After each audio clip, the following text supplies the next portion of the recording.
나오미의 신앙이라는 제목으로 하나님의 말씀 전하겠습니다. 신약성경 누가복음 5장에는 어부 베드로가 나옵니다. 어부였던 베드로가 가족의 하루 생계를 위해서 고기를 잡으러 배로 나갑니다. 어제의 피로가 채 풀리지 않아 몸은 천근만근 무겁지만 먹고 살기 위해서 그 무거운 몸을 배에 싣고 바다로 나갑니다. 그리고 밤새도록 한 마리라도 더 잡기 위해서 바람과 파도와 싸우고 어둠과 싸우면서 밤이 새도록 고기를 잡지만 결국 한 마리도 잡지 못하고 텅 빈 그물을 하염없이 바라보고 있는 장면이 나옵니다. 아버지의 텅 빈 그물은 그 가족의 하루치 양식이 텅 빈 것을 의미합니다. 그런데 오늘 본문, 우리가 읽었던 본문 말씀에는 하루치 그물에 텅 빈 것이 아니라 인생 전체가 텅 비어버린 슬픔에 잠긴 여인이 나옵니다. 그 여인이 바로 나오미입니다. 지난주에도 잠깐 말씀드렸지만 나오미가 어떤 여인입니까? 베들레헴에서 남편과 아들들과 함께 평범하지만 행복하게 살던 그런 여인이었습니다. 그런데 베들레헴 땅에 흉년이 들었고 베들레헴은 하나님이 약속하신 축복의 땅이었기 때문에 흉년이 들었지만 그곳을 벗어나면 안 됐었는데 그곳을 떠나고 말았습니다. 하나님을 떠나 하나님이 가지 말라고 하는 이방 땅 모압 땅에 가서 살면서 남편과 아들 둘을 다 잃어버렸습니다. 그래서 나오미는 자신의 현실을 룻기 1장 21절 말씀에 이렇게 탄식합니다. 내가 풍족하게 나갔더니 여호와께서 내게 비어 돌아오게 하셨느니라 하셨습니다. 풍족하게 나갔더니 텅 비어 돌아온 그런 신세가 되었습니다. 그리고 나오미는 자기의 이름을 더 이상 나오미라 부르지 말고 마라라 부르라고 말합니다. 나오미란 이름의 뜻은 기쁨, 즐거움이라는 부모님이 좋은 이름을 정해주셨는데 그녀는 자기를 더 이상 나오미라 부르지 말고 마라, 괴로움이라 불러달라라고 말합니다. 우리가 상식적으로 이름을 바꿀 때는 지금보다는 더 좋은 이름으로 짓기 위해서 이름을 바꾸는데 나오미만큼은 좋은 이름이 아니라 괴로움으로 더 나쁜 이름으로 바꿨습니다. 인생의 밑바닥까지 내려간 나오미의 모습을 이름에서도 우리가 알 수가 있습니다. 어떻게 보면 나오미에게 그 인생의 채찍질이 너무 가혹했습니다. 사망의 늪에 나오미는 빠져 있는데 도움을 청할 곳도 또 도움을 청할 사람도 없습니다. 인생의 나침판 가야 할 길이 보였었는데 눈물에 가려서 가야 할 길도 알지를 못합니다. 보이지 않습니다. 나오미에게는 그 어디에도 희망이라고는 찾아볼 수가 없는 그런 현실을 맞닥뜨렸습니다. 그러면 룻기에서 하나님이 우리에게 하시는 말씀이 과연 무엇일까? 이게 더 중요한 문제입니다. 룻기 1장에서는 이처럼 텅 빈 인생 나오미가 나옵니다. 하지만 룻기 맨 마지막 장 4장으로 가면 하나님의 축복으로 말미암아 텅 빈 인생에서 꽉 찬 인생으로 바뀌는 그런 나오미가 나옵니다. 텅 빈 인생의 나오미에서 하나님의 축복을 받아 꽉 찬 인생 나오미로 변해가는 과정이 바로 우리가 읽고 있는 룻기서입니다. 어떻게 그런 일이 가능할 수 있을까? 우리 모두 다 원하는 바 아닙니까? 어떻게 스스로 괴로움이라고 불러달라던 그 슬픈 여인 나오미가 다시 기쁨의 나오미로 변화될 수 있었을까? 그 정답은 하나님이 나오미를 위해서 일하시기 시작한 것입니다. 나오미는 과연 어떤 신앙을 가지고 있었길래 하나님께서 나오미를 위해서 일하셨을까? 읽었지만 6절 말씀을 다시 한번 스크린을 통해서 읽겠습니다. 6절입니다. 시작. 그 여인이 모압 지방에서 여호와께서 자기 백성을 돌보시사 그들에게 양식을 주셨다 함을 듣고 이에 두 며느리와 함께 일어나 모압 지방에서 돌아오려 하여. 아멘. 이 말씀 중에서 중요한 단어가 나오는데 듣고라는 단어입니다. 듣고. 나오미가 들었습니다. 뭘 들었습니까? 고향 소식을 들었습니다. 나오미의 귀에 고향 땅 베들레헴의 소문이 들렸는데 고향 땅에 하나님이 돌보셨다, 은혜를 베푸셨다라는 소문이 나오미의 귀에 들렸습니다. 나오미는 이 소문을 그냥 흘려듣지 않았습니다. 이 나오미의 영적인 민감함을 아직도 유지하고 있었던 것 같습니다. 이게 은혜입니다. 하나님이 들려주시는 소문을 흘려듣지 않는, 이 민감하게 받아들이는 이 은혜를 나오미는 가졌던 것입니다. 하나님은 하나님의 일을 시작하실 때 성도들의 귀에 하나님의 말씀이 들리게 하십니다. 그리고 그 말씀이 성도들의 가슴을 흔듭니다. 움직이게 만듭니다. 이게 하나님께서 일상의 생활 속에서 상식적으로 일하시는 하나님의 일의 방법입니다. 우리가 구약에 보면 나아만이라고 하는 유명한 장군이 나옵니다. 그런데 그 유명한 장군이 문둥병에 걸렸습니다. 돈도 많고 권력도 있고 또 나아만이었기 때문에 전국에 있는 유명한 의사는 아마 다 찾아다녔을 것입니다. 또 좋다는 민간요법은 다 해보았을 것입니다. 하지만 아무것도 소용이 없었습니다. 그때 마침 전쟁에서 포로로 잡아온 소녀가 하는 말을 들었습니다. 우리나라에 선지자가 있는데 우리 주인 아저씨가 그 선지자에게 가면 병을 고칠 수 있을 텐데 라는 그 말을 나아만은 무시하지 않았습니다. 포로로 끌려온 소녀의 말이었지만 무시하지 않고 나아만은 집중해서 들었습니다. 이게 하나님이 일하시는 방법입니다. 치료와 회복으로 가는 그 길을 위해서 하나님이 우리에게 듣게 하십니다. 우리는 하루에도 수많은 정보와 소문들이 우리의 귀로 들려옵니다. 거기에는 거짓 소문도 있고 또 복된 소문도 있습니다. 아담에게도 많은 소문이 들려왔죠. 많은 소리가 들려왔습니다. 아담은 하나님의 소리도 듣고 또 아내인 하와의 소리도 들으며 생활했습니다. 그리고 제일 무서운 아내 뒤에서 속삭였던 뱀의 소리도 아담은 들었습니다. 그런데 아담은 그만 복된 소리를 분별하지 못했습니다. 뱀이 아내 뒤에서 속삭이던 그 소리를 들었습니다. 어쩌면 아담의 귀에는 그 소리가 더 확실하게 들렸고 더 가능성 있게 들렸고 그것이 내게 더 행복을 줄 것처럼 그렇게 들렸을 것입니다. 그래서 그만 아담은 뱀의 소리를 듣고 돌이킬 수 없는 죄를 짓고 맙니다. 엘리멜렉과 나오미 고향 땅 베들레헴에서 살 때 첫 번째 그들의 실수는 모압 땅에서 들려오는 그 소문을 잘 분별해서 듣지 말았어야 했는데 그 소문을 들었다는 것입니다. 이런 의미에서 복된 것을 듣고 거짓된 것은 듣지 않는 그런 은혜가 우리에게 있어야 할 줄로 믿습니다. 복된 것은 들을 줄 알고 거짓된 것은 듣지 말아야 하는데 실제적으로 우리에게는 이 분별이 쉽지가 않은 것 또한 사실입니다. 그래서 이사야는 이렇게 말합니다. 주 여호와께서 학자들의 혀를 내게 주사 나로 곤고한 자를 말로 어떻게 도와줄 줄 알게 하시고 아침마다 깨우치시되 나의 귀를 깨우치사 학자들 같이 알아듣게 하시도다. 아멘. 하나님이 나와 우리 가족의 귀를 복되게 하셔서 거짓말하는 소리에 솔깃하며 넘어가지 않고 진실의 귀를 기울일 줄 아는 복된 길을 만들어 달라고 우리는 기도해야 됩니다. 나오미는 10년 전 모압의 거짓된 소리를 듣고 텅 빈 인생이 되었지만 이제는 베들레헴에서 들려오는 하나님의 소리, 하나님이 그들을 돌보셨다는 그런 복된 소문을 듣게 되었습니다. 볼 것을 볼 줄 알게 되었고 들을 것을 들을 줄 아는 그런 귀가 된 것입니다. 믿음도 마찬가지인 것 같습니다. 하나님의 말씀으로 믿음은 들음에서 나며 들음은 그리스도의 말씀으로 말미암는다라고 성경은 말하고 있습니다. 하나님의 말씀을 들을 때 우리에게 믿음이 생기는 것입니다. 하나님 우리에게 계속 말씀하고 계십니다. 태초부터 지금까지 하나님은 우리에게 말씀을 멈추신 적이 없습니다. 하나님이 살아계신다 믿어라.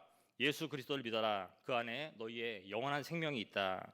예수 안에 있어야 된다. 그래야 너희가 열매를 맺을 수 있다. 근신하라 깨어라. 너희 대적마귀가 우는 사자같이 두루 다니며 지금 이 시간도 삼킬 자를 찾고 있다. 그러므로 성령 안에서 무시로 기도해야 너희들은 살 수 있다. 우리 귀에 들리지 않아도 믿음의 귀로 우리의 귀를 열면 하나님은 끊임없이 우리에게 말씀하고 있습니다. 우리가 이 땅에서 복을 누릴 수 있는 방법을 수없이 많이 그리고 끊임없이 계속해서 지금 이 순간도 하나님은 말씀하고 계십니다. 우리는 늘 생각하고 있어야 합니다. 나는 지금 하나님의 말씀을 얼마나 민감하게 듣고 있는가, 그리고 그 말씀에 민감하게 반응하며 살아가고 있는가. 우리는 이 두 가지 문제를 늘 확인하고 점검해 봐야 됩니다. 하나님의 말씀을 민감하게 듣고 은혜를 받는 그런 복된 기가 되시기를 예수님의 이름으로 축복합니다. 나오미는 듣고 그리고 듣는 것으로 끝나지 않았습니다. 하나님이 주시는 고향 소식을 듣고 바로 일어나서 고향으로 출발합니다. 우리 7절 말씀 한 절만 다시 한번 읽겠습니다. 7절입니다. 시작. 있던 곳에서 나오고 두 며느리도 그와 함께하여 유다 땅으로 돌아오려고 길을 가다가 아멘. 10년을 살았던 모압 지방에서 나오미가 드디어 나옵니다. 그리고 하나님의 소리가 들리는 베들레헴 땅으로 가기 시작합니다. 중요한 것은 하나님의 소리를 나오미가 듣고 즉시로 움직였다. 이것이 참 중요합니다. 연세대학교 신학대학원에서 교수님을 지내셨고 지금은 새사람 선교회라는 교회를 개척하신 다음에 또 그 교회 원로 목사님이 되신 김준기 원로 목사님의 그 짧은 간증을 들었던 기억이 납니다. 이 원로 목사님, 이 교수님이 공부를 참 많이 하셨기 때문에 또 되게 박식하신데 그분의 간증이 제 가슴속에 참 많이 남아 있습니다. 신학대학원 박사학위 논문을 그 교수님이 정성껏 작성한 후에 다시 한번 점검 차원으로 읽어보다가 자기가 쓴 논문을 자기가 읽어보면서 깜짝 놀랐다고 합니다. 이유는 신학대학원 박사학위 논문인데 예수 그리스도의 말씀이, 성경 말씀이 하나도 들어갔지 않은 그런 사실을 보고 큰 충격을 받았다고 하는 간증을 들었습니다. 그러면서 하시는 말씀이 자기 신앙을 한번 그때부터 돌아보았다. 신학 교수이지만 또 유명한 교회를 목회하고 있지만 내가 하나님의 말씀을 진짜 믿나라는 그런 자기 반성을 많이 가졌다고 합니다. 그러면서 자기 신앙을 세 3기로 나누면서 이렇게 설명을 했습니다. 자기는 열심히 예수를 믿는다고 열심히 생각을 하고 있었는데 실상은 한 10여 년간 예수를 머리로만 믿었다라고 고백을 합니다. 그리고 머리로 믿고 있는 그 예수님이 가슴을 좀 울리는 가슴으로 내려오는데 한 10년이 걸린 것 같다고 고백을 합니다. 그리고 가슴에 머물러 있는 그 예수님이 실제로 내 발을 움직이면서 순종하고 헌신하는 데까지 또한 10년이 걸린 것 같다. 그래서 자기가 진짜로 예수 그리스도를 믿고 순종하는 데까지는 한 30년 이상이 걸린 것 같다라는 부끄러운 간증을 들었습니다. 우리도 한번 생각해 봐야 되겠다라는 그런 생각을 많이 해봅니다. 내가 믿는 예수, 나는 과연 어디에 모시고 있나라는 생각을 많이 해봤습니다. 내가 예수를 믿고 내가 열심히 교회 안에서 산다고 사는데 내가 믿는 그 예수님은 지금 어디 있는가? 예수가 내 머릿속에만 나도 있는 것은 아닌가라는 생각을 해봤습니다. 예수가 만약에 내 머릿속에만 있다 그러면 우리는 말만 많은 그리스도인이 될 가능성이 많습니다. 이론과 비판, 남을 정죄하는 일에만 빠른 그런 그리스도인들이 예수를 머리에만 모시고 있는 그리스도인들이 많이 있습니다. 그러면 예수가 내 가슴속에만 머물러 있는 것은 아닌가라는 생각도 해보았습니다. 찬양과 기도, 이처럼 우리가 함께 모여서 예배를 드리는 이 시간은 내 마음속에, 내 가슴속에 하나님이 계시구나 라고 확신하며 가슴 벅차게 찬양 드리고 눈물을 흘리며 기도를 드리지만 교회를 빠져나가 또 예배 시간이 다 끝나서 나 홀로 세상에 나가 있을 때 늘 헛헛하는 마음이 되어서 하나님이 마치 안 계신 것처럼 그런 느끼는 마음은 아닐까라는 생각을 합니다. 실상은 예수가 우리의 머리에만 있고 또 예수가 우리 가슴에만 있는 이 정도는 어느 정도는 우리 모두가 다 이 과정 속에 있는 것도 사실입니다.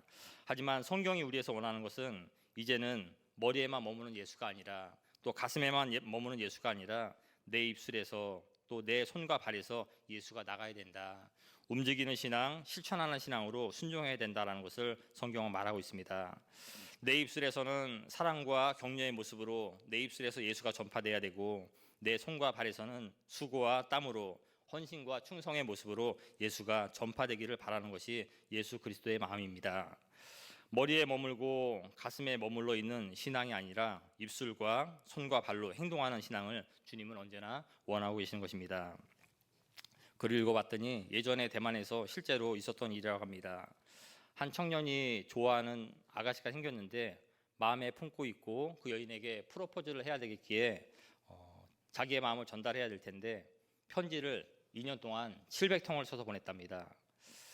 그런데 참 웃기는 일이 이 청년이 그 아가씨를 사모하는 마음으로 편지를 700통을 보냈는데 실제로 사랑한 사람은 그 편지를 전달한 우편 배달부하고 사랑에 빠져서 결혼을 했다는 그런 실화가 성경에 있더라고요. 이 짧은 글을 읽으면서 사랑도 행동이구나라는 생각을 한번 해본 적이 있습니다. 마음을 전하는 사람도 좋지만 실제로 눈과 눈이 마주쳐서 같이 이야기를 하는 우편 배달부가 아가씨에게는 더 마음이 갔던 것입니다. 이 믿음도 마찬가지고 삶이 다 마찬가지입니다. 생각으로 되는 일은 아무것도 없습니다. 움직여야 됩니다. 야고보서는 믿음의 중요성을 이렇게 말하고 있습니다. 어떤 사람은 말하기를 너는 믿음이 있고 나는 행함이 있으니 행함이 없는 내 믿음을 나에게 보이라. 나는 행함으로 나의 믿음을 너에게 보이리라. 이 말씀을 우리 마음속에 늘 새겼으면 참 좋을 것 같습니다. 결론적인 말씀이 영혼 없는 몸이 죽은 것 같이 행함이 없는 믿음은 죽은 것이다 라고 성경은 우리에게 움직여라, 행동하라, 순종하라, 충성하라 라고 믿음의 행함을 강조하고 있습니다.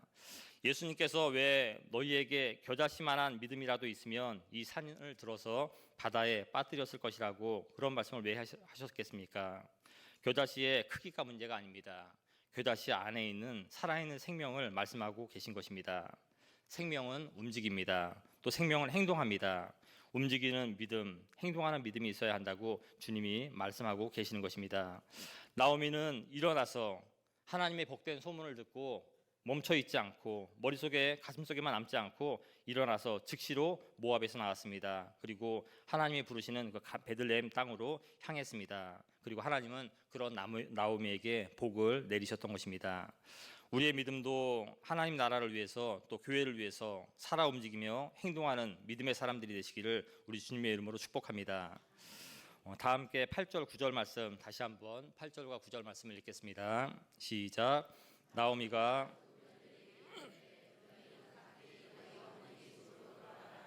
너희가 죽은 자들과 나를 선대한 것 같이 여호와께서 너희를 선대하시기를 원하며 여호와께서 너희에게 허락하사 각기 남편의 집에서 위로를 받게 하시기를 원하노라 하고 그들에게 입맞춤에 그들이 소리를 높여 울며 아멘. 나오미와 두 며느리가 고향인 베들레헴 땅으로 가고 있었습니다. 어디인지 확실히 알 수는 없지만 아마도 조금만 더 가면 며느리들의 고향인 모압을 완전히 벗어나서 이제 이스라엘 땅으로 들어가는 그런 길목이 아니었을까라고 생각해 보았습니다. 거기서 이 나오미 시어머니가 며느리들에게 다시 말합니다. 여호와께서 너희를 선대하시기를 원하며 여호와께서 너희에게 허락하사 각기 남편의 집에서 위로를 받게 하시기를 원하노라. 나 따라오지 말고 여기서 다시 한번 생각해서 고향 땅으로 돌아가라. 나와 함께 베들레헴에 가면 너희들은 이방 여인이고 그곳에서 당하는 수모를 너희가 참지 못할 것이다라는 시어머니의 그런 마음으로 며느리들에게 다시 한번 간절하게 말하는 그런 장면입니다. 또한 기도하는 모습이기도 합니다. 우리는 이 장면에서 한번 생각해 봐야 됩니다. 나오미 지금 절망 가운데 아무런 희망도 없는 그런 상태였는데 그 며느리들을 위해서 기도하는 장면을 우리가 볼 수 있다는 것이 참 놀랍습니다. 나오미는 절망 속에서도 기도를 잃어버리지 않고 있었던 것입니다. 시월드라 그러죠. 고부간의 갈등. 시어머니와 며느리의 관계는 시대와 공간을 초월해서 언제나 참 쉽지 않은 관계임에 분명합니다. 저는 한번 생각해 봤습니다. 현실에서는 어떨지 모르겠지만 적어도 TV 드라마에서만큼은 나오미처럼 큰 어려움을 당한 시어머니가 며느리들을 위해서 기도하는 경우는 드라마에서는 못 본 것 같습니다. 이런 경우 이 나오미와 같은 환경 속에서 시어머니는 대부분 어떤 말을 합니까? 집안에 사람이 잘못 들어와서 우리 집안이 이렇게 큰 어려움을 당했다고 다 너네 때문이라고 꼴도 보기 싫으니까 썩 나가버려라고 소리 지르는 것이 TV 드라마에 나오는 보통 시어머니들의 모습입니다. 하지만 나오미는 그렇게 말하지 않았습니다. 도리어 지금 그들을 위해서 축복 기도를 하고 있는 시어머니 모습입니다. 참 중요한 게 이것이 바로 긍휼의 마음입니다. 선대했다. 긍휼의 마음이 시어머니 나오미에게 있었던 것입니다.